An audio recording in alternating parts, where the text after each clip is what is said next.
आज आपण coin and करन्सीची activity घेणार आहोत। याच्यामध्ये आपण विद्यार्थ्यांना घेणार आहोत। आता इथे 100 रुपीजची नोट आहे, तर सुट्टे पैसे म्हणजे चेंजेस जेव्हा असतात तेव्हा कसे कलेक्शन केले जाते हे आपण विद्यार्थ्यांना पाहणार आहोत। शिवांश, ये तुझ्याकडे किती रुपीज आहेत? 20. दाखवा मला किती रुपीज आहेत? 20 रुपीज। बघा 20। नेक्स्ट, स्पृहा किती रुपीज आहे तुझ्याकडे? 20. येस 20। नेक्स्ट, सुषमाकडे किती आहेत? 20. येस गुड, हे 20। नेक्स्ट कोण येत आहे? अर्पित, किती रुपीज आहेत? 10. Very good. जा नेक्स्ट, या श्रीराज आपल्याकडे किती रुपीज आहेत तिकडे दाखवा।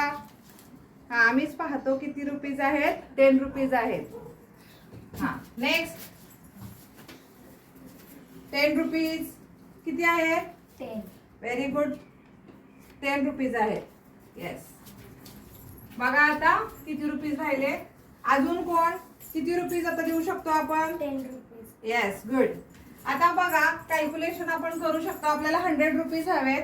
20 + 20 40 + 20 60 70 80 90 आणि 100।